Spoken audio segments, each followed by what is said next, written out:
Por un lado, hay enfermedades totalmente prevenibles, como tú mencionas, y por el otro tenemos enfermedades crónicas que requieren que el Estado garantice terapias, porque eso sí es catastrófico enfermarnos. Lo está describiendo Jesús, la cantidad de dinero que necesitaríamos para poder atender todas las necesidades. Pero si nos detectan una enfermedad crónica, cáncer, diabetes, vamos a depender de por vida de medicamentos. Y por eso la importancia de una póliza de salud que el sistema público pueda garantizar. Esta semana nos preocupamos mucho por el tema de la salud. Hicimos pública una encuesta que trabajamos junto a CPI sobre la salud pública en el Perú y esto es bastante calamitoso. Estamos esta mañana con Fabiola Torres, que es amiga de la casa y además tiene y dirige Salud con Lupa, que es esta organización que se dedica a analizar el sistema de salud público y privado y otras cosas más que también son relevantes para el país. ¿Cómo está, Fabiola? Muy buenos días. Buenos días, Jesús. Gracias por la invitación. Bien, nada, te pasé esta semana la encuesta de Exitosa y CPI sobre salud pública y te pedí algunas reacciones sobre lo que ya es de por sí un tema que no podemos tampoco manejar. Así como la inseguridad, viste que la salud, uno no se puede enfermar porque termina, pues, perdiendo la vida también, ¿no? En las colas, la falta de medicinas, citas, falta de médicos. Hay todo un problema aquí bastante serio. Nosotros hemos titulado durante la semana, a raíz de la encuesta, que uno de los mayores problemas es que el peruano, más del 50%, no tiene un diagnóstico sobre enfermedades, con lo cual no sabe si está bien o si está mal. Y esto es preocupante porque, claro, tú tendrías que trabajar con prevención, pero si tienes a la mitad de la población sin un diagnóstico sobre aquello que podría tener, entonces poco o nada puedes hacer para que tengas una población sana, ¿no? Entonces, ¿cuál ha sido tu interpretación de lo que nosotros hemos presentado esta semana? Sí, esta encuesta es muy importante porque en realidad es la fotografía de la crisis y del deterioro que hemos sufrido en cuanto a la atención de salud. Hay un indicador súper importante que es más de la mitad de personas que han sido encuestadas no han encontrado sus medicamentos en los servicios de salud. Hay un alto porcentaje también de personas que dice que no va a los servicios de salud. ¿Y eso qué quiere decir? Que entonces está resolviendo sus necesidades con gasto de bolsillo. Porque el que no tengan un diagnóstico no significa que no necesitan una atención de salud. Y muy probablemente lo están haciendo arruinando sus economías. Porque si el sistema de salud no responde, y que es lo que muchos han comprobado, significa que o tú tienes que gastar ese dinero y con eso afectar la economía de tu hogar o simplemente tener que sufrir consecuencias que a muchas personas con enfermedades crónicas les puede costar la vida. Entonces, esta encuesta nos está reflejando ese deterioro del sistema, porque si bien sabemos los peruanos que tenemos un déficit muy alto en el primer nivel de atención, y de hecho más de la mitad de personas consultadas también va a las postas, ¿verdad? Contestaron que eran los servicios a los que más iban. Y allí tenemos más de 8.000 centros de salud con infraestructura mala. Y allí, en el primer nivel de atención, faltan más de 50.000 profesionales de salud, entre médicos, especialistas, trabajadores de salud, de enfermería, técnicos. Está huérfano. No tenemos el suficiente número de personal y de infraestructura. Y ahora, con esta gestión que sí es atribuible directamente al ministro Vázquez y su equipo, tenemos un problema de acceso a medicamentos. Entonces, lo que la encuesta Exitosa hace es reflejar ese deterioro que hemos sufrido. A ver, yo creo que las cosas están bastante claras, ¿no? O sea, al margen de la encuesta, estos son problemas que son constantes, no son de ahora, pero cada vez es peor el manejo. O sea, aquí lo que desnuda la encuesta es que el mayor problema es de gestión, ¿no? ¿Por qué lo digo? Porque cuando se le pregunta a la gente, en su opinión, ¿cuál cree usted que es el principal problema en el sistema de salud pública en el Perú? Lo primero que dicen, falta de medicamentos. Y este es un tema, no sé si sea, por decirlo así, coyuntural. O sea, están opinando en función de lo que en este momento les está faltando y les es necesario. Si tal vez no tuvieran este problema, que es culpa de, por ejemplo, de Senares y es culpa directamente del ministro de Salud. Y los gobiernos regionales, porque claro, hay últimos datos, Jesús, que como no se pudieron hacer esas compras de volúmenes grandes de medicinas, se está comprando ahora 400% más caro en unidades pequeñas y significa también que no se está abasteciendo a todos los servicios de salud. Ya, de eso vamos a ver un ratito más, porque claro, cuando tienes falta de medicamentos hay abandono de tratamientos y eso pone en peligro o en riesgo a mucha gente que depende de estos tratamientos, ¿no? Sobre todo en enfermedades muy complejas como el cáncer, el VIH, la tuberculosis, entre otras cosas más. Pero mira, si no tuvieras falta de medicamentos, los problemas persisten, ¿no es cierto? Escasez de médicos, que tú lo has señalado perfectamente. Médicos poco preparados. Y yo decía, este dato del 12.5% que opina la gente en la encuesta de Exitosa y CPI es relevante, porque además es comprobable, por ejemplo, con lo que ha pasado la semana pasada con el examen del Serum, donde tienes médicos que no alcanzan un puntaje adecuado para un programa que es importante de formación de médicos. O sea, no tienen esas capacidades académicas que se necesitan. Entonces la gente lo intuye, lo sabe, que hay médicos que no están haciendo muy bien su trabajo, ¿no es cierto? Lo otro es falta de establecimientos de salud, que son las postas. Las postas se ha demostrado en esta encuesta que es el primer lugar al que va la gente. No va al hospital porque entiende que no va a encontrar una solución a su problema, va a la posta, ¿no? Y luego viene deficiente infraestructura, mala atención, bueno, ya es más reiterativo, ¿no? Claro, ahí hay que mencionar que el SERUMS es un servicio con el que el Estado intenta cubrir ese déficit de personal de trabajadores de salud que tenemos en el primer nivel de atención y en otros niveles, pero principalmente en el primer nivel de atención, que es la puerta de entrada. Y en realidad, Jesús, el 85% de necesidades de salud, desde una caída hasta un dolor de estómago, una infección, deberían poder resolverse allí, en una posta de salud. Pero ¿qué es lo que ocurre? Hay un déficit de médicos allí, hay un déficit de trabajadores de salud. Y nosotros hemos calculado, justamente cubriendo el tema del SERUMS, que aproximadamente el 20% de los trabajadores de salud que están en las postas, en el primer nivel de atención, son serumistas.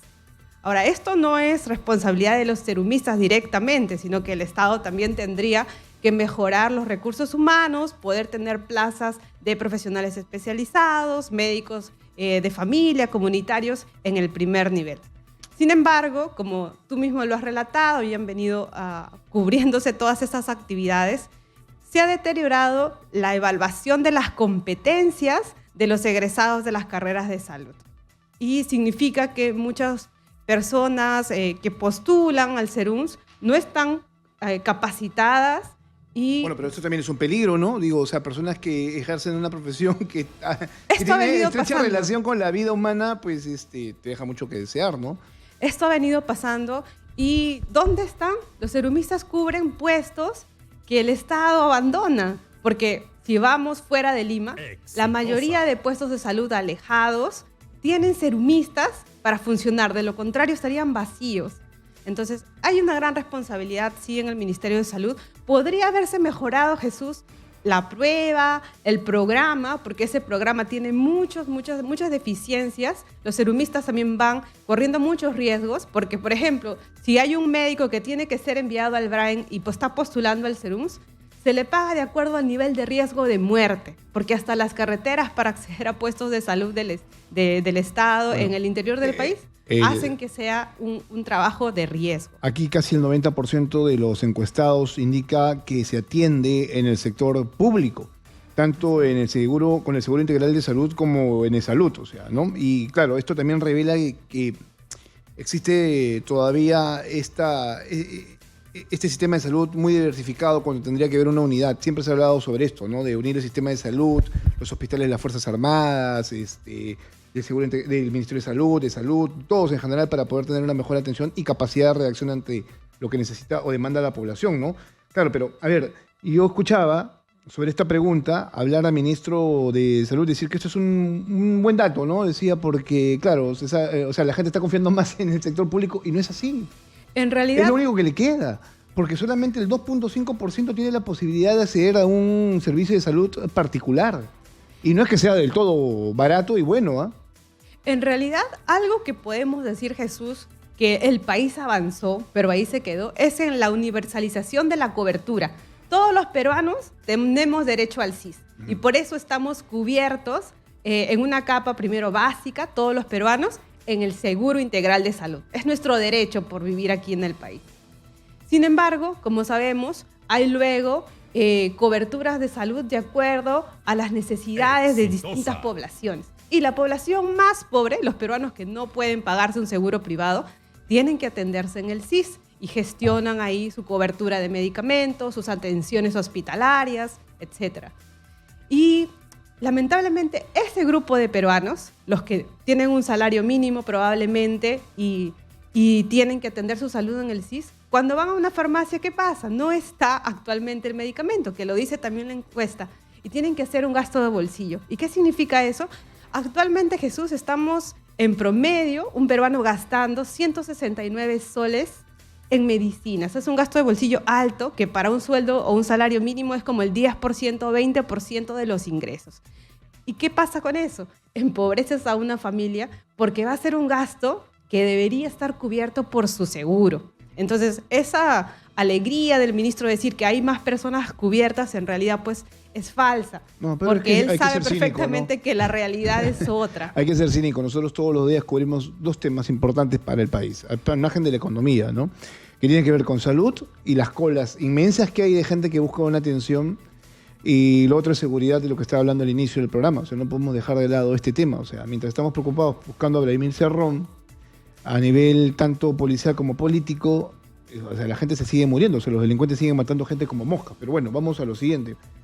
El tema de las citas médicas, que es algo que también a mí me llamó mucho la atención, porque estamos viendo gente buscando una cita todos los días en los hospitales del sector público, ¿no?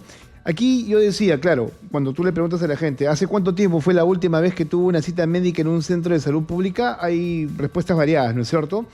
Pero lo más importante es que aquí señala que hace un mes, 19.8%, pero alguien me hacía notar, ese hace un mes de 19.8% es para medicina general, porque luego pasa un año para que te atienda el especialista, y eso es que se consigue es una cita con el especialista que tú necesitas. En ese transcurso, la salud se te va deteriorando. Entonces, esto, por ejemplo, le afecta al grueso de la población que busca acceder mucho más rápido a los centros de salud, que son los adultos mayores, ¿no?, a partir de los 40 para adelante.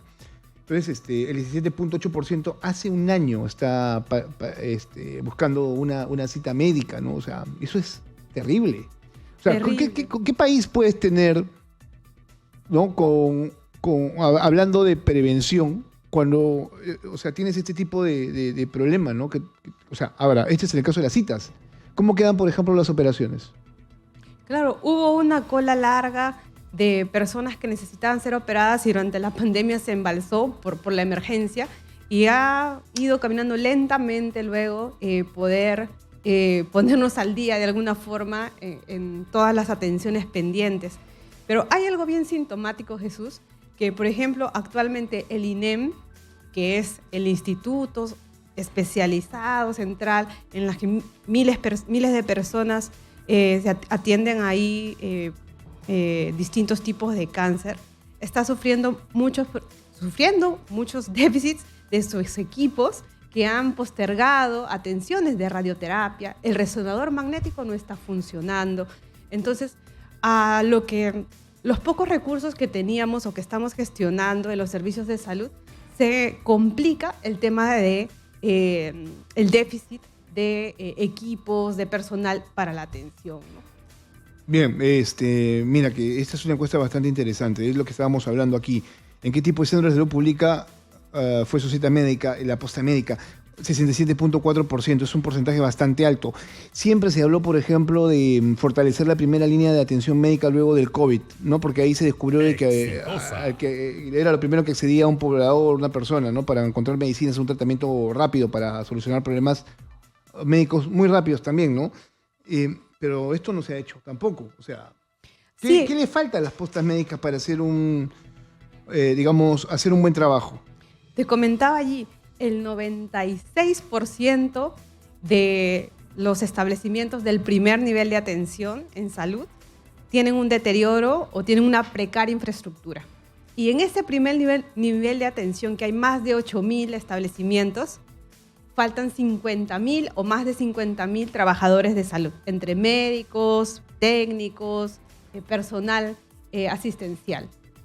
Hay un déficit enorme y yo recuerdo que este gobierno anunció el Plan 1000 de mejorar 1.000 establecimientos del primer nivel de atención.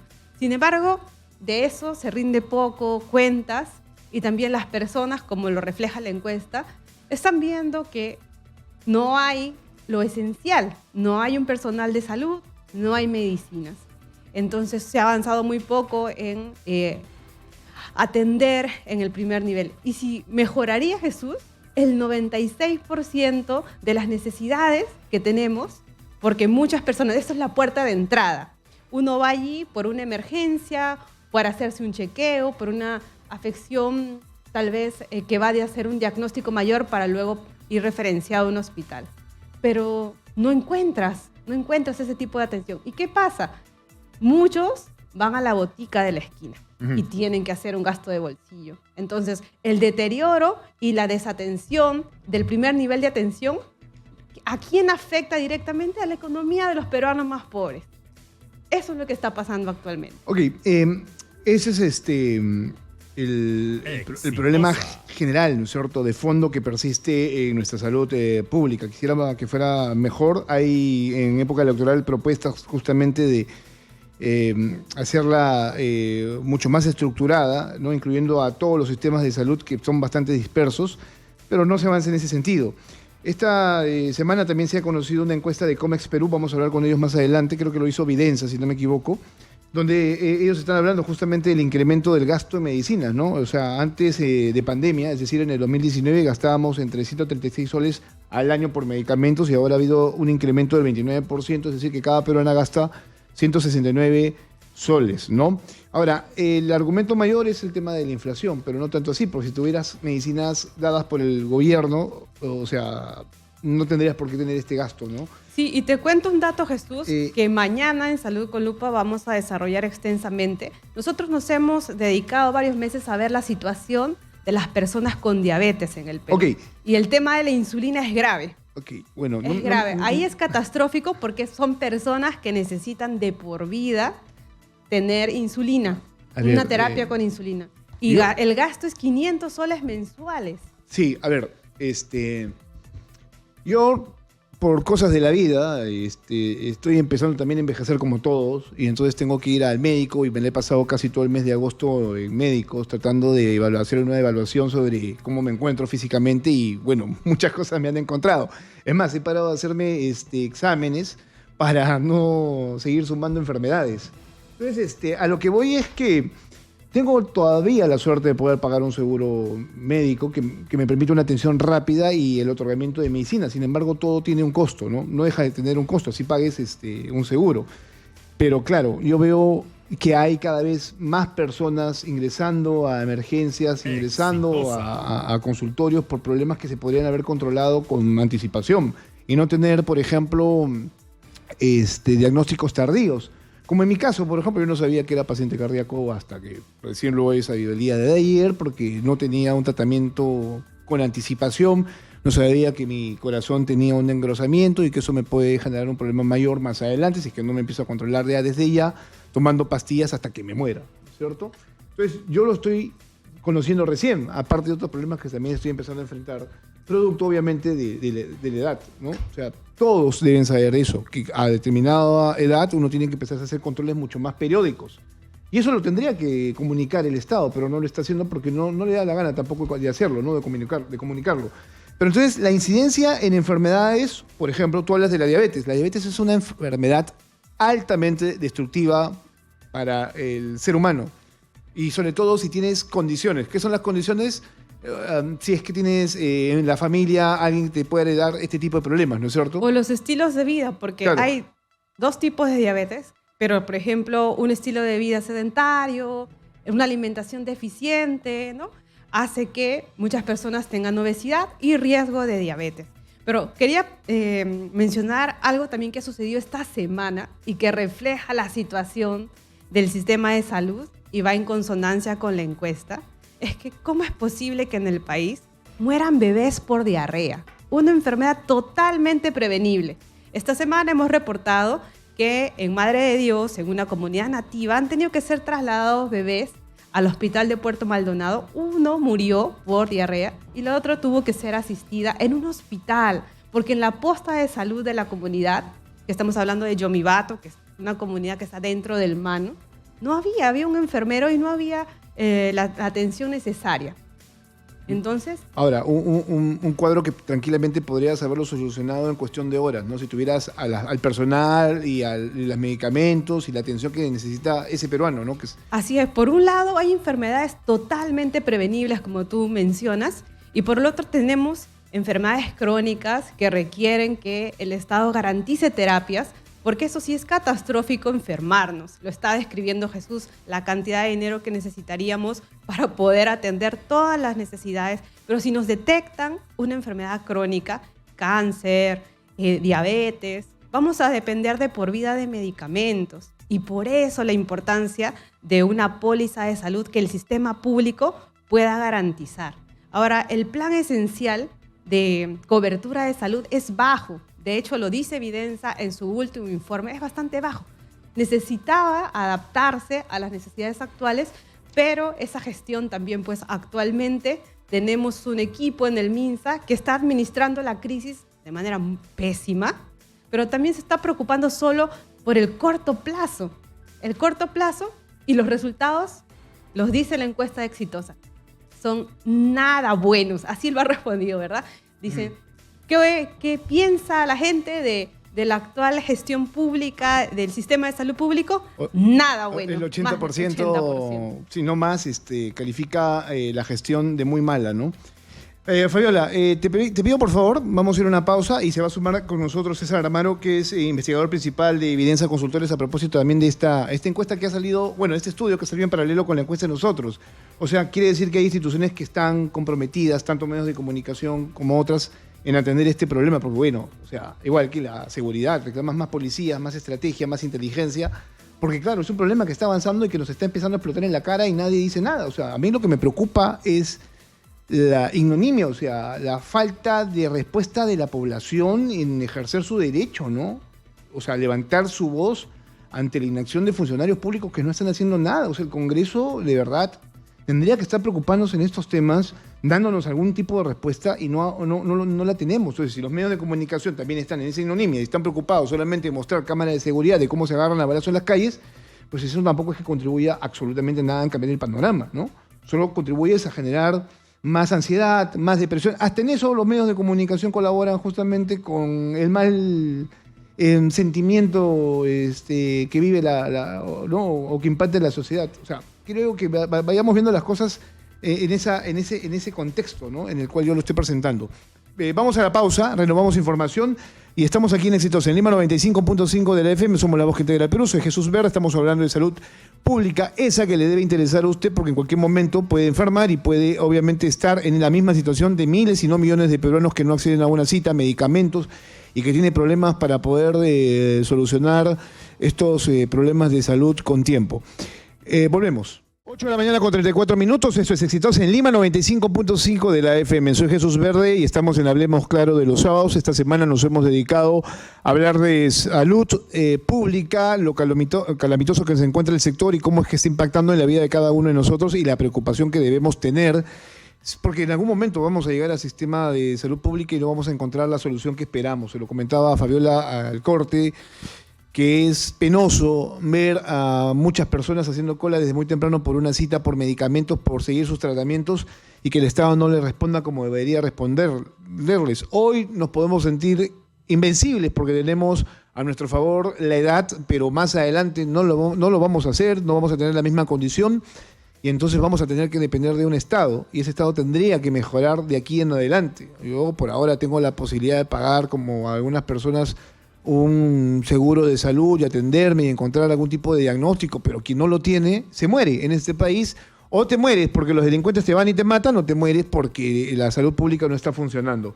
Bien, estamos con Fabiola Torres de Salud con Lupa y gracias siempre a ella por la deferencia de estar en estos temas comentándolos y debatiéndolos, pero también estamos con César Amaro, que es investigador principal de Vidensa Consultores, que justo esta semana sacan este estudio relacionado con la salud en el Perú. ¿Cómo está? Buenos días, César.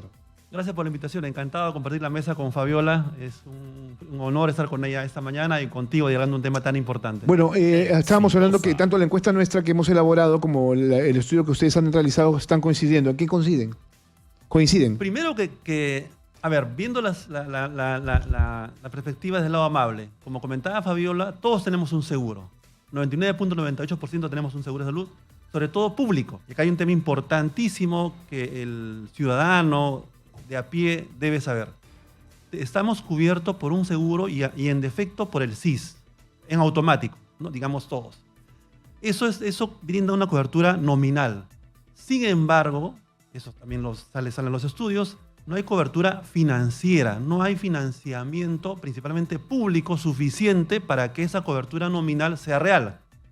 Y segundo, no hay cobertura prestacional, es decir, no hemos organizado las redes públicas principalmente y también privadas complementariamente para que esa oferta pues, sea sencilla de acceder por la población peruana en general, en zona urbana y zona rural. Entonces, es como una mesa de tres patitas. Cobertura nominal, ya avanzamos, check. Cobertura financiera, no hemos avanzado, hay problemas, faltan recursos, el Perú tiene poca inversión en salud y cobertura prestacional con muchas dificultades, sobre todo en el lado público. Ese es el primer hallazgo. Segundo hallazgo, como comentaba Fabiola, pues hay gasto de bolsillo muy fuerte en el país y ha subido. En la evaluación con data pública del INEI demuestra que ha habido un salto de cerca del 30% en el año 19 al año 23 en gasto de bolsillo, principalmente en medicamentos, y eso genera, obviamente, como estaban compartiendo ustedes en la entrevista, la necesidad que uno acude a una farmacia botica por terapias, por medicamentos que en realidad debería darnos el seguro público llamado SIS. Es un tema importante, ¿no?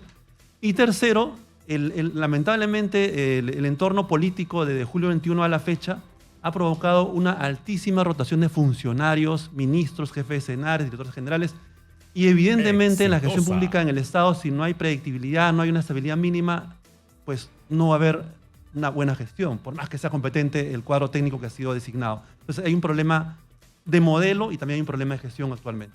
Bueno, pero claro, eso, repetimos, es problema de gestión, o sea, es problema de quien maneja la institución, ¿no? O sea, digo, la salud como la seguridad deberían ser, y esto lo repito constantemente porque me lo han enseñado, políticas públicas de larga data, o sea, políticas de Estado y no de gobierno, ¿no? Que apunten justamente al manejo, o sea, más profesional y menos clientelista que se presenta por lo general cuando cambian los gobiernos o cuando cambian, por ejemplo, las cabezas, ¿no? De determinada institución. A mí lo que me llama la atención del estudio de ustedes, que también está en la misma línea de Exitosa, es que el 95% de establecimientos de salud público presentan una infraestructura y equipamiento inadecuado. Tanto en el primer nivel, que son las postas médicas, 97.7%, eso quiere decir que están, no sé en qué están, o sea, deben estar muy, muy mal. 97.6% los hospitales y los institutos especializados, 5.1%, o sea, los institutos especializados es además a los que recurren toda la población porque están aquí concentrados en la capital y a los que no pueden acceder los peruanos en las diferentes regiones. Por eso tienes mucha gente viniendo aquí tratando de solucionar su problema y también deteriorando su economía, ¿no? Pasa, por ejemplo, Fabiola, lo vemos constantemente en el Hospital del Niño. En el Niño, en el INEM. En el INEM. En el INEM también, ¿no? O sea, ahora, ustedes aquí también dan un marco bastante general respecto a la inversión del Perú en relación al tema de salud, ¿no? Entonces, la inversión, el Perú invierte 523 soles por persona al año. Claro, ¿qué ocurre ahí, Jesús? Un comentario sobre el tema que has mencionado, que es equipamiento. Escuchaba a Fabiola el caso del INEM, que tiene equipos malogrados, ¿no? Lamentablemente.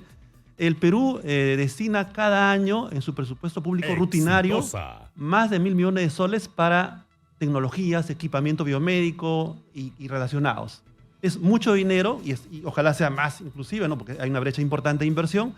Y además tenemos hospitales que han ido ingresando con hospitales nuevos en las regiones en los últimos 10 años. Y eso también está bien. Hay un hospital hermoso en Cajamarca, por ejemplo, ya está funcionando buenos años, y en María Reconés también. Sin embargo, hay un problema que los gestores no hemos pensado. Como tú mencionabas, esa carencia de visión de largo plazo hace que uno pues tenga una mirada muy corta. ¿Qué pasa? No hemos previsto en esos modelos el mantenimiento, la operación correcta de esas tecnologías de inversión.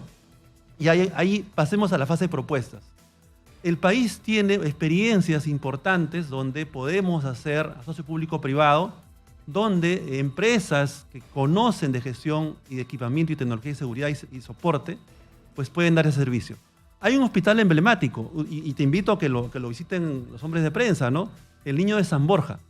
Funciona como un reloj. Es un lugar limpio, seguro, con soporte logístico, soporte, digamos, en procedimientos médicos, y los médicos se dedican a su labor misional, a cuidar a los pequeños. ¿Qué significa eso? Que ese modelo funciona. La pregunta es, ¿por qué no cuidamos el dinero público bajo esa perspectiva en la oferta hospitalaria que es tan complicada? Y no tenemos la noticia de todos los días, que es el tomógrafo, el ecógrafo, el mamógrafo, y el peruano de a pie, el que tiene menos recursos, no accede a esa oferta especializada que de bolsillo es muy cara. Ok, esta es una pregunta para los dos que me parece interesante, porque yo revisaba cifras del INEI, periódicamente está sacando bastante data sobre cómo nos encontramos en diferentes sectores, ¿no? Y es preocupante, hablando justamente de la mirada a largo plazo. Y ahora esto me hace pensar en lo siguiente, porque el INEI revelaba cifras de cómo se encuentra la población en cuanto a edad, ¿no? Y decía que el Perú cada vez, así como otros países, se está acercando a ser un país muy viejo, ¿no? O sea, con mayor cantidad de adultos mayores que van a necesitar un tratamiento especial. O sea, hay más ancianos que jóvenes en realidad, o sea, o gente con mayor edad que jóvenes en este país. Y entonces, claro, ¿cómo va a quedar lo que conversábamos contigo, Fabiola, ¿no? O sea, ¿qué va a pasar? ¿O qué tendría que pasar para poder contener seguramente la necesidad de esta población que va a requerir mejor salud? Bueno, creo que voy a hacer algunos apuntes, pero César aquí puede tener muchos más datos. Efectivamente, somos una población que envejece y a medida que envejece, el sistema de salud tiene que ser financieramente sostenible para ciertas enfermedades crónicas que vamos a tener que cubrir, ¿no? Que el Estado va a tener que responder. Sin embargo, estamos haciendo poco trabajo de prevención de enfermedades y en el control de enfermedades, sobre todo crónicas, algunas que se han disparado. Te mencionaba la epidemia de diabetes porque es preocupante. Es una enfermedad que no tenía mucha cobertura en el país, pero la tasa de personas que tienen diabetes cada vez es más grande. Y eso significa que a medida que tenemos más población así, el Estado tiene que sostener o tener un presupuesto público para atender las terapias de enfermedades crónicas como la diabetes, por ejemplo. Entonces, ahí hay una planificación que creo no se está haciendo con una proyección de una población que envejece, qué tipo de necesidades de salud va a tener esa población. Por un lado el CIS, pero como también tenemos un sistema bastante fragmentado, es salud, ¿no? Que cubre también la carga de enfermedades crónicas y de personas adultas mayores, importante. Ahora, ¿qué tipo de soluciones, César, probablemente hayas solo para contar un dato, pero acá ya lo tengo más preciso por parte del INEI. O sea, lo que se ha reportado este año es que tenemos 4.598.000 personas de 60 a más años. Y este número va a incrementarse. O sea, en el corto plazo, o sea, en 15 años, nosotros vamos a pasar a ser adultos mayores. Y yo este año. Bueno, eso a mí me preocupa, que es el 13.6% de la población. ¿Qué ocurre, Jesús? Como comenta Fabiola, estamos envejeciendo. El MINSA ha publicado el año pasado un estudio interesante que es el Análisis de Situación de Salud. Es una publicación importante donde define de qué nos enfermamos y el reto que se enfrenta el país al respecto. Y me alegró mucho que por primera vez concluyan algo contundente. Dice ahí, en resumen, que estamos envejeciendo y eso plantea un reto sanitario diferente. ¿Qué significa eso? Que el país va a pasar del bono demográfico actual. Hoy estamos en bono demográfico por unos 20 años más, es decir, hay más población joven que adulta mayor. Pero al pasar una población adulta mayor principalmente, obviamente la carga de enfermedad va a subir dramáticamente. Y como hoy día ya está instalado, problemas crónicos generativos, diabetes, hipertensión, cáncer, problemas cardiovasculares. Y ese tipo de retos no se arreglan pues con una consulta ambulatoria, puntual, y ya está el tratamiento para la infección, ¿no? La gripe y se acabó. No, un momentito. Ese seguimiento, ¿no? Es un tratamiento eso requiere hasta el final de tus días. Un soporte crónico de toda la vida. ¿Y qué está ocurriendo hoy día en países mayores al Perú? En Europa, en el sudeste asiático, donde hay población adulta, en Japón, en Inglaterra misma, que tiene un sistema muy, muy importante de salud. La carga de enfermedad, la demanda es tan alta que los sistemas colapsan. En países desarrollados con muchos recursos. Entonces, si eso está ocurriendo hoy en esos lugares tan desarrollados en esos temas, la pregunta es, ¿qué va a pasar en el Perú que tenemos un sistema precario todavía? Entonces el reto es mayor. Recordemos que según data oficial, de cada 4 hipertensos, perdón, de cada 10 hipertensos solamente 4 tienen tratamiento completo. Igual, de cada 10 diabéticos solo 3 tienen tratamiento completo. Entonces, ¿qué significa eso? Que hoy día, con población aún no muy numerosa, no estamos resolviendo problemas. Y para eso, obviamente, hay salidas que plantear en la mesa. Por eso es que también se ha disparado, por ejemplo, la automedicación, ¿no? Que es otro informe que se había presentado durante los últimos meses, respecto a que el peruano va a las farmacias a buscar las medicinas que cree que le son oportunas en ese momento, ¿no? Y por eso también había eso de que en una farmacia el técnico, o sea, la persona que te vende no te va a solucionar la vida. O sea, tienes que ir definitivamente, si te sientes muy, muy mal, al especialista, ¿no? Claro, hay una práctica que también tiene que ver si el sistema de salud es ineficiente o te falla, lo que hay de solución o la alternativa que muchos peruanos tienen es ir a la botica de la esquina, ¿no? Y atender sus necesidades urgentes.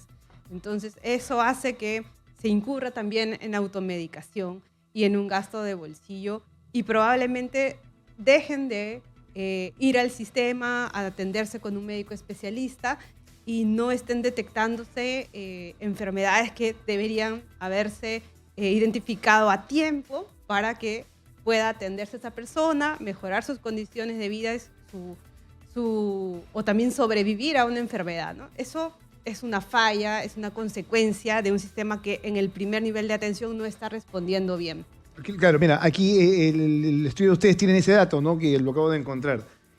Ha subido además, del 2019 al 2023, por ejemplo, el 46% se busca una atención rápida en una farmacia. Así es. Luego el 31% en el MINSA, ¿no? En el privado el 13%, salud 11% y bueno, el resto donde pueda, ¿no? Pero o sea, la farmacia sigue siendo, o sea, al igual que la posta, lugares de primera respuesta para la gente, ¿no? ¿Qué ocurre, Jesús, en ese punto? Como comentaba Fabiola, es el lugar más accesible, está más a la mano y el peruano valora mucho por nuestra cultura informal y de sobrevivencia la atención oportuna y rápida. Entonces uno, entre comillas, busca salidas rápidas.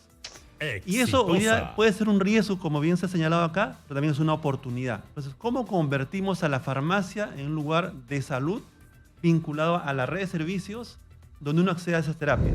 Pues evidentemente requerimos siempre la consulta médica. Hasta donde supe había un proyecto, ¿no es cierto? Farmacia Una propuesta vecina, para que las farmacias tuvieran la capacidad de tener un médico para ser consultado. A ver, eso es importante. Eso ya no es posible porque la ley fue modificada y ya se prohíbe esa actividad en la farmacia actualmente. Lo cual también generaba, digamos, han dicho sea de paso, un riesgo moral, ¿no? Porque si tenemos al prescriptor y al vendedor de los medicamentos, el dispensador de medicamentos en la misma área, pues hay un riesgo moral de vínculo comercial.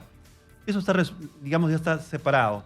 Pero ¿a dónde voy yo? Existe un proyecto, no más que proyecto, una realidad que se llama Farmacia Vecina en el Seguro Social. Es un programa pequeño, alcanza hoy día apenas a 30.000 personas aseguradas con problemas crónicos, donde el medicamento de salud, a través de un logístico privado, llega a esa farmacia o botica privada y el usuario accede a su terapia crónica, como hablábamos del caso de diabetes y hipertensión, de manera permanente todo el año. Eso es una cosa importante como modelo, donde el rol de la farmacia es revalorado y sirve para que el usuario, el asegurado, tenga una terapia oportuna y completa.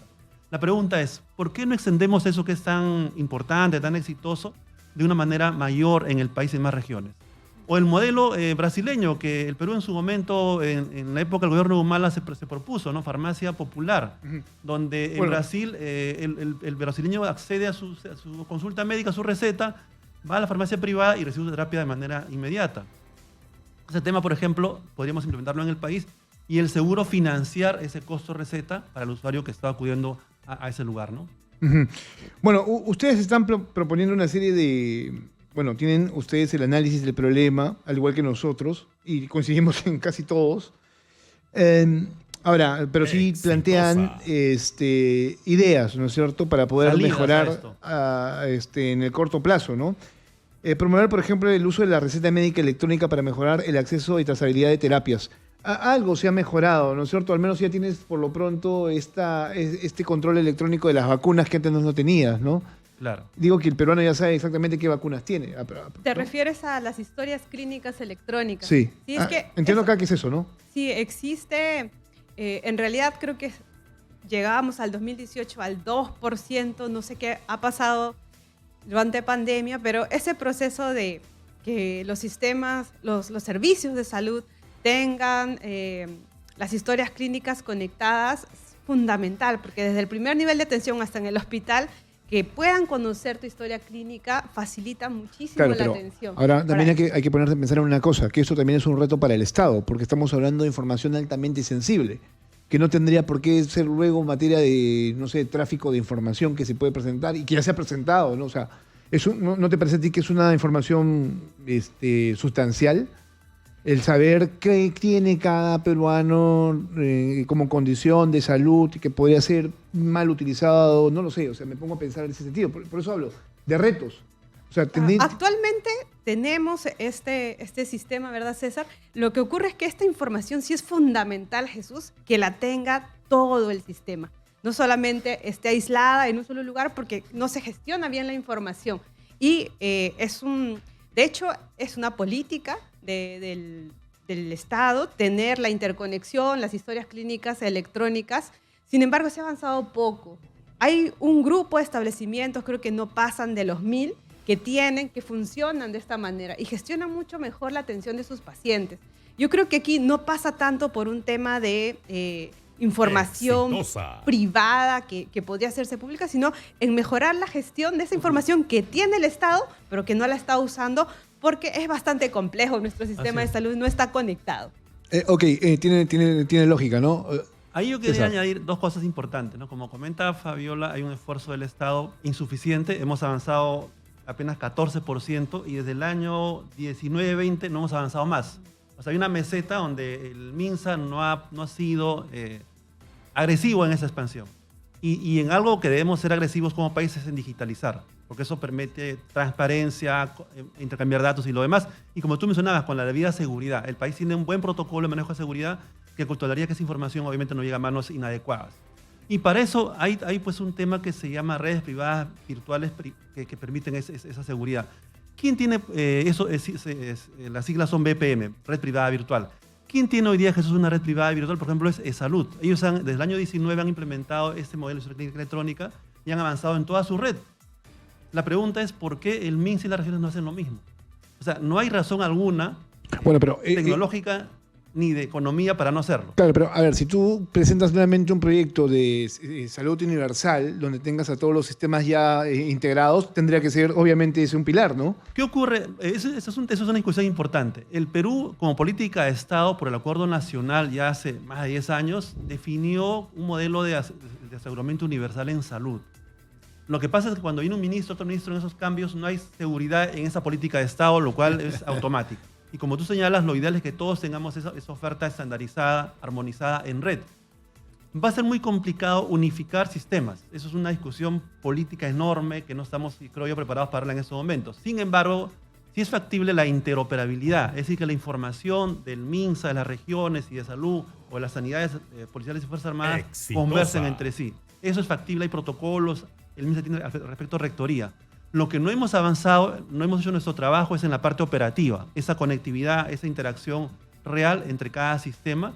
Y lo más serio es que el MINSA no tiene una agenda agresiva en digitalización, lo cual sí debería ser una exigencia como ciudadano al ente rector.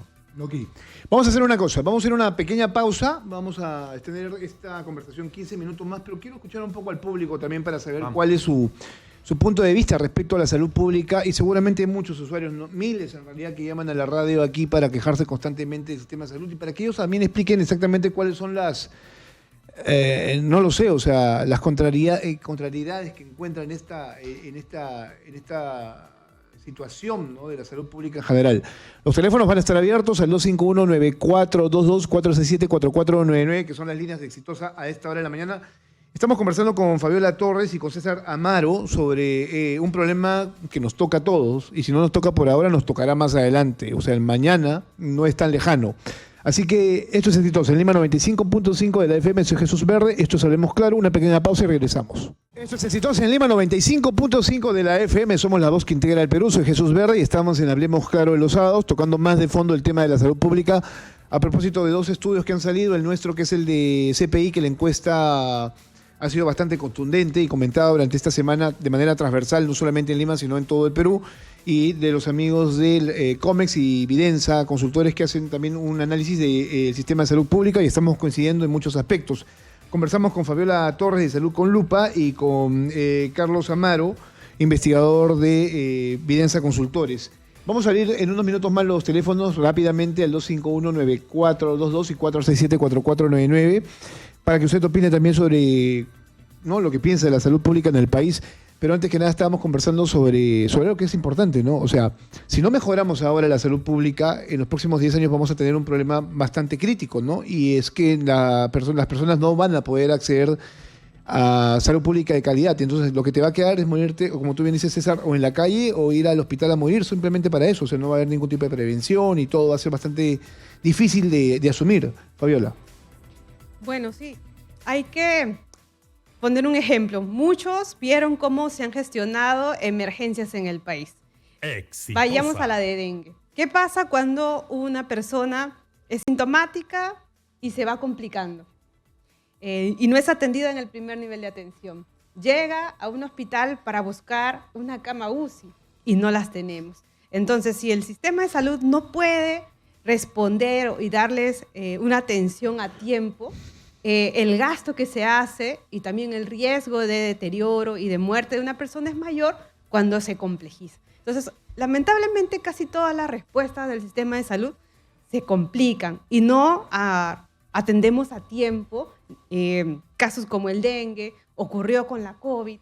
Mucha gente buscaba una cama UCI cuando pudo haberse atajado, ¿no? La enfermedad en el primer nivel de atención. Entonces pasa en muchos otros aspectos y esto genera más gasto. Y de hecho hace un momento César mencionaba que sí hemos aumentado el presupuesto que tenemos para gestionar salud. Sin embargo, la administración de ese presupuesto es bastante complicada y deficiente.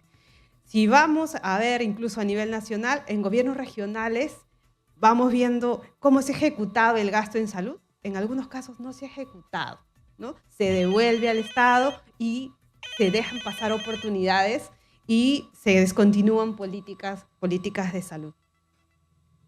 Bueno, en el caso, de acuerdo completamente con Fabiola en el planteamiento, yo creo que tenemos que ir también a proponer salidas. O sea, el diagnóstico está clarísimo, hay un tema de gestión, hay un tema de recursos, vayamos a las salidas.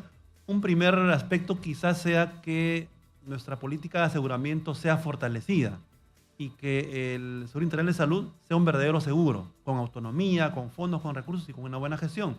Igual en el caso del Seguro Social, con roles claros. El peruano es, entre comillas, muy hábil.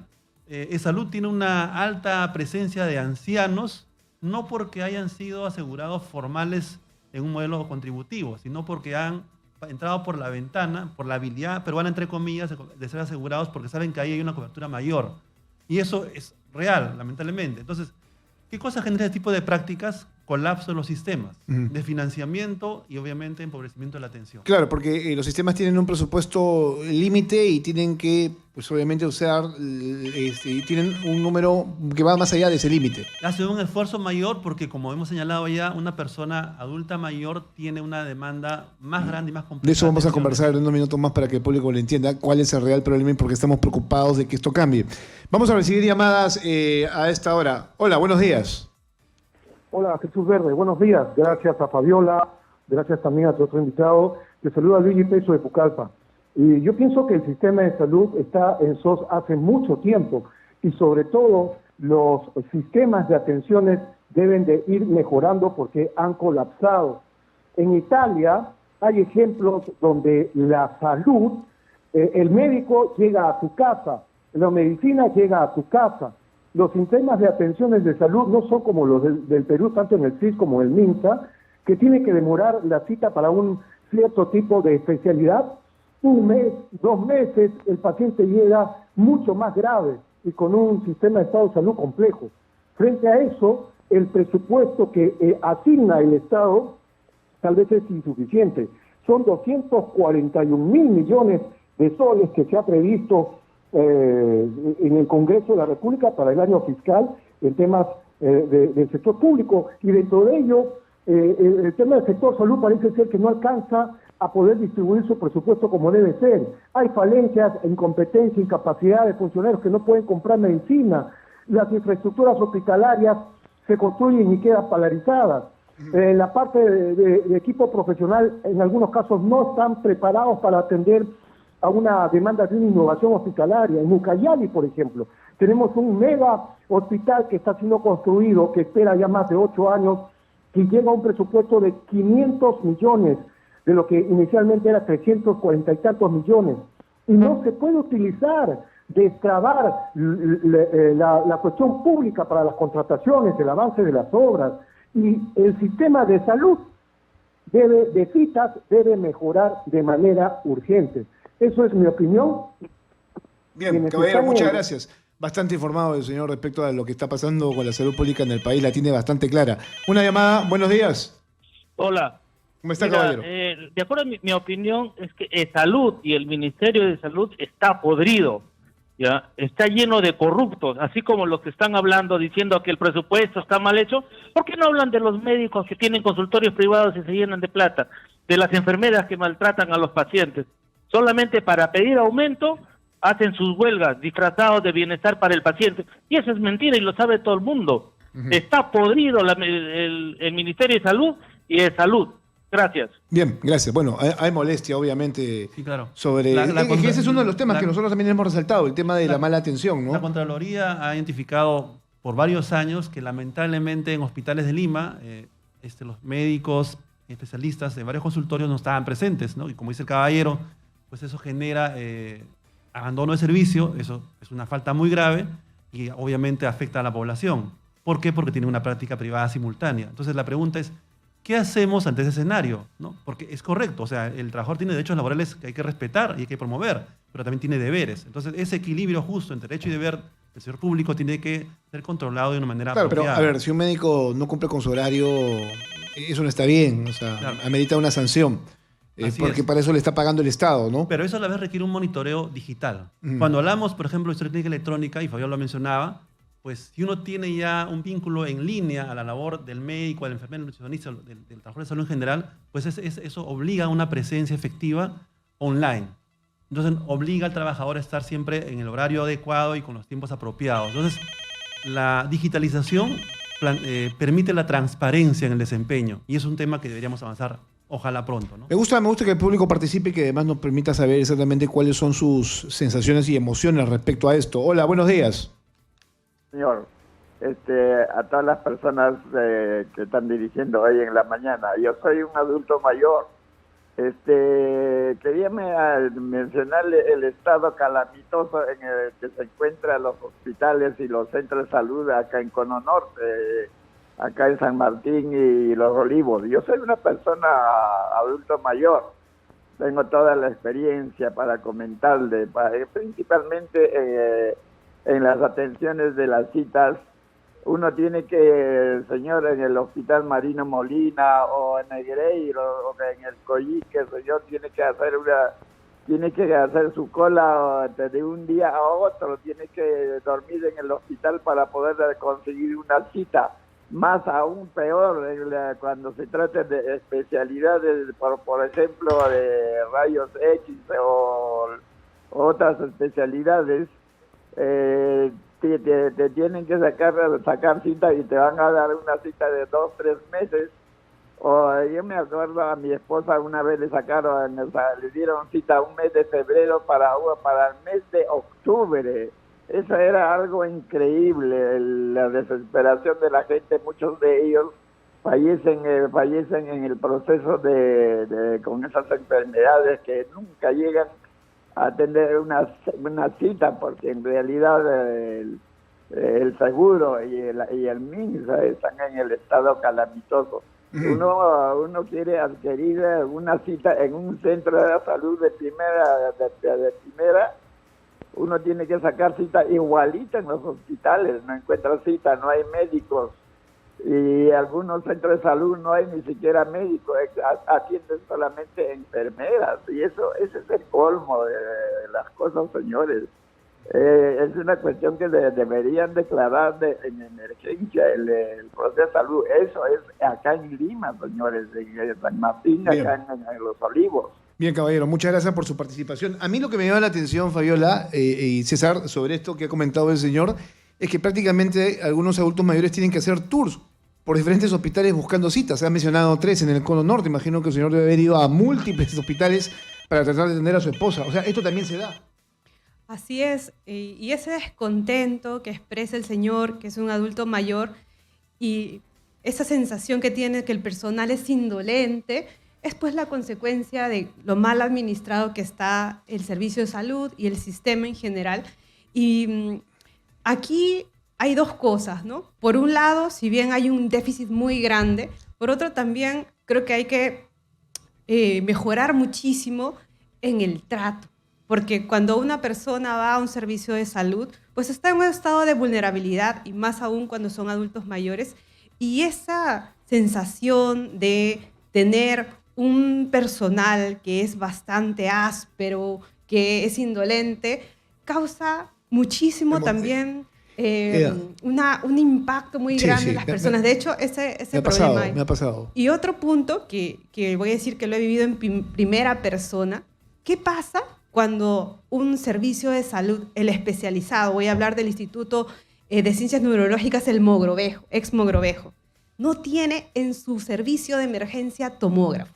Es el colmo, es lo más irónico del mundo. ¿Cómo van a tratar temas de cerebro, temas neurológicos sin tomógrafo? Entonces, si alguien lo comprueba, yo he llevado a mi madre de emergencia en su debido momento a emergencias y he tenido que ir corriendo a la Avenida Grau a sacarle una tomografía y regresar a mostrársela al personal. Esa sensación de impotencia, de frustración, es lo que me ha hecho recordar el señor que llamó. Pero lo que tú también estás contando es lamentablemente un fenómeno que se da, que frente a un hospital público tienes clínicas pequeñas privadas donde están los tomógrafos, donde están los rayos X. Funcionan. O sea, ese es un negocio de la salud. Lo menciono con el tomógrafo. Perverso, ¿no? Y se han comprado este año tomógrafos a Siemens. Lamentablemente no se han instalado a tiempo. Hemos investigado nosotros los mamógrafos también. El resonador magnético y equipos de radioterapia del INEM no están funcionando. Están derivando, tercerizando a empresas del frente, de terceros, a los pacientes. ¿Y qué pasa con eso, Jesús? No solo es que es un gasto, sino que solo el 15% de los miles que necesitan atención, sus chequeos, no lo están haciendo. Entonces, eso es lo que genera esa sensación de impotencia, de frustración en el servicio de salud. Sí, es un gasto para el paciente, pero es un negocio para el que te está dando ese servicio. Y eso es perverso, repito, además alimentado por el propio Estado. Incentiva un modelo perverso, ¿no? Y por eso yo, en las propuestas que hacemos la pregunta es ¿cómo resolvemos eso? Porque si hoy, como el estudio de Salud con Lupa lo menciona, hay aparatos malogrados sin servicio, vamos al privado, o de bolsillo, o pagado por el Estado. ¿Cómo se arregla eso, Jesús? Vayamos al Niño de San Borja. Ahí se malogra la lámpara del tomógrafo, se reemplaza en horas porque el modelo de bata gris y bata verde en este caso permite el reemplazo en horas de esa tecnología. Eso tendría que ser con todos los hospitales, ¿no? Eso es algo obvio, porque en realidad hay un aspecto económico donde la inversión pública se pierde por esa falta de mantenimiento de esos equipos. Entonces, hasta en términos económicos es algo obvio que tenemos que resolver y es parte de un cambio de modelo de gestión.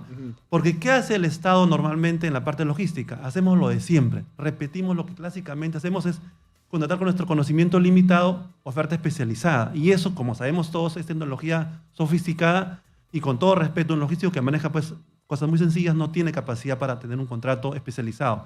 Por lo tanto, el modelo es diferente. Asociación público-privada que brinde esto a los hospitales complejos y cuide el patrimonio público para los ciudadanos. Bueno, las asociaciones públicas privadas en general siempre son bastante mencionadas para soluciones rápidas a diferentes tipos de problemas que está enfrentando el país, ¿no? Se habla mucho, por ejemplo, en temas de infraestructura, en temas de salud, también en el tema por ejemplo, de la seguridad ciudadana, ¿no? Claro.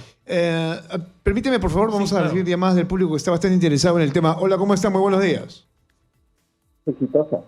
Caballero, ¿cómo está? Buenos días.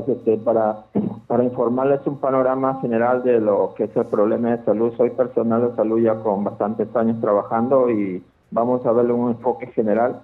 Mira, cuando trabajaba en un puesto de salud, mayormente hay un técnico y un enfermero nomás. Entonces, la población ahí cuando se pone grave, tiene que ir a un hospital y muchas veces está 6 horas, 4 horas de distancia, y a veces en el hospital no está el especialista. Entonces, como dicen que hay que solucionarlo en el primer nivel de atención, a veces no cuentan con los medicamentos que los maneja el médico, porque solamente hay un técnico, una enfermera, y las enfermedades crónicas como el VIH-Sida, el cáncer, la tuberculosis, la diabetes y la hipertensión tienen que ser manejo especializado, y a veces todo eso se da en un hospital. Entonces hay que hacerle una referencia, la cita demora 1 mes, 2 meses. Entonces el tema es bien complicado. Eso es en el MINSA.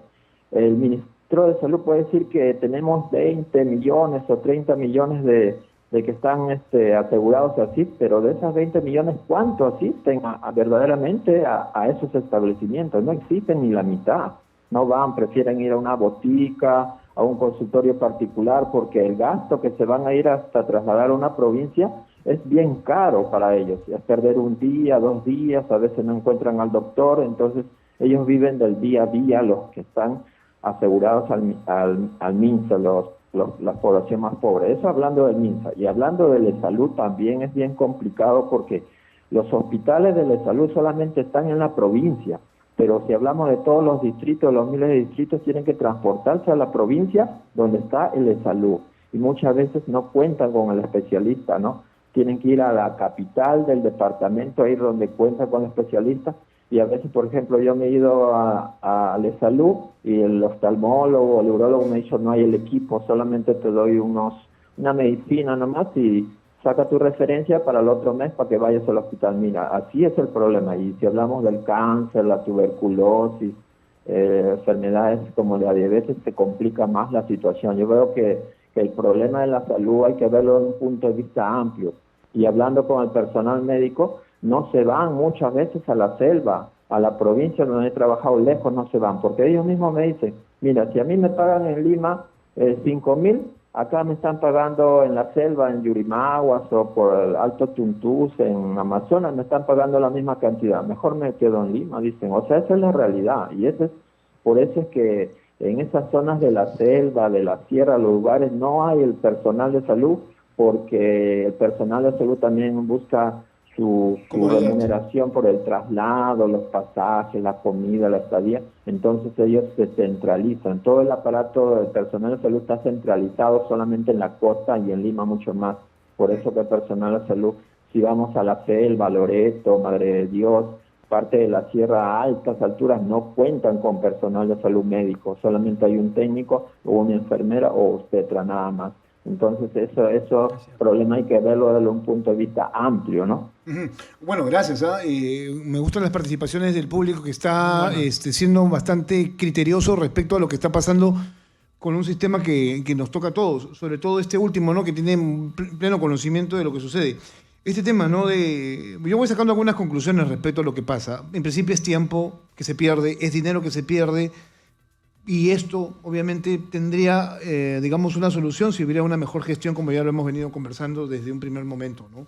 Que es el principal problema que se encuentra cuando se hacen estudios como nuestra encuesta o el estudio de evidencia, ¿no? ¿Por qué es que las citas médicas tienen esta complejidad de ser atendidas con la rapidez que uno quisiera? O sea, ¿por qué en febrero y terminas teniendo una cita en octubre? Hay un problema de fondo, Jesús, y es que escuchaba a Fabiola, ahora venía en el carro, en la entrevista, ¿no? Ella decía: hay más de 8.000 prestadores públicos, ¿no? Pero de esos 8.000, más de la mitad son de categoría 1-1. ¿Qué significa eso? Que no tienen médico. Pues hay una red amplia, pública en el país, pero sin capacidad resolutiva. Entonces, ante ese escenario, el MINSA, de manera apropiada, ha planteado hace buenos años ya algo que se llama redes integradas de salud.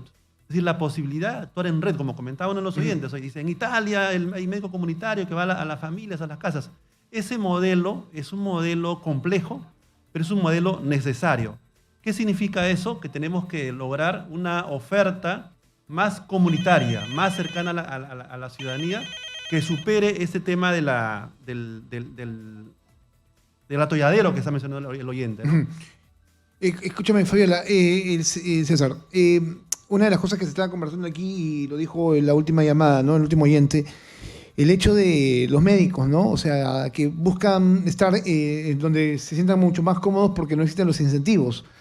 O sea, digo, viste que lo que tú decías, que están investigando la muerte de niños por problemas estomacales, pudieron haber sido atendidos, pero no habían los especialistas, no habían los médicos, no habían las medicinas. O sea, eso está pasando. Los médicos también están actuando en función a sus necesidades.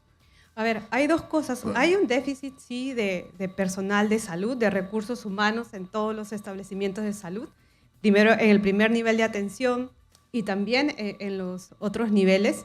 ¿Y qué pasa? Cuando uno sale de Lima, en las regiones, no hay personal de salud especializado o médicos que puedan estar. Entonces, ¿con qué se llena ese personal? Muchas veces con serumistas. Claro. De hecho, estuve en Chungui, en Ayacucho, y el centro de salud de Chungui tiene un serumista que es un psicólogo que atiende, y el director del puesto de salud es un enfermero. Eso es todo lo que tienen para la atención. Y obviamente en las condiciones que hay que trabajar, porque los centros poblados en el interior del país son distantes, entonces hay que hacer un trabajo de campo y hay muy poco personal. Ok, yo entiendo, todo el mundo se mueve en función a sus necesidades, entiendo a los médicos también, posiblemente les sea más cómodo atender aquí en Lima que en las regiones, pero o sea, tendría que ver por parte del gobierno también o del Estado mayores incentivos para que los médicos también tengan esa necesidad de querer ir a provincias, ¿no? Sí, o a regiones. En principio, especialistas, por ejemplo, que se necesitan. Tener más especialistas que no solamente pasas por contratar, sino por formar. Porque, por ejemplo, te cuento, en todo el país tenemos 600 endocrinólogos, que son los que diagnostican diabetes. 60 son especialistas en niños. ¿Y dónde están? La mayoría en Lima. Entonces, eso para un recurso especializado. Pero sí hay un gran déficit de médicos, cirujanos, médicos de familia, comunitarios, que son esenciales para el primer nivel de salud. Y tampoco los formamos. Entonces, hay un tema desde la planificación y formación de personal de salud para llenar esos déficits que tenemos, que arrastramos.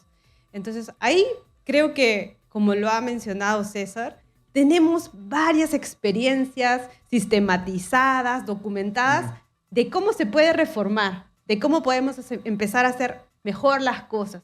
El tema está en la cabeza, en la dirección, en el liderazgo que tienen que haber en el sector salud para empezar a encaminar reformas que van a tomar tiempo, porque las mejoras no todas son inmediatas, pero hay algunas que sí le cambiarían la vida a miles de pacientes. ¿Podrías, incluso si fueras un gestor importante que tenga algún tipo de estrategia, podrías decir, bueno, ok, los médicos están centralizados aquí, hagamos programas para llevarlos a los especialistas a las regiones y que la gente sepa en qué momento van a llegar, si tienen esos problemas, para que tengan una atención por parte de ellos y hacerlo de manera periódica, no lo sé. Hay formas de llevar la salud al país, ¿no es cierto? Hay todo un tema que también, bueno, lamentablemente la coyuntura pues nos ha descuidado esa agenda, la agenda de fondo, ¿no? Que es, por ejemplo, la política de recursos humanos. Cuando hemos mencionado serumistas, o el caso que menciona Fabiola en Chungui, yo estoy viendo acá en línea, es categoría 1-3. ¿Qué significa eso? Que en términos formales, o sea, en el mundo formal, ese es un establecimiento que tiene médicos, no médicos, médicos, tiene laboratorio, tiene farmacia.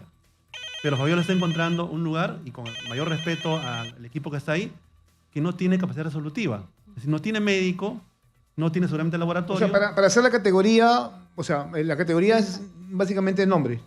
Entonces, ¿qué cosa ocurre, Jesús? ¿No? Que vivimos un mundo de ficción, pues. Nos ponen un rótulo, somos policlínicos, somos categoría 1-3, ¿no? Pero en la práctica, pues somos una IPRES de categoría 1-1, es decir, sin médico.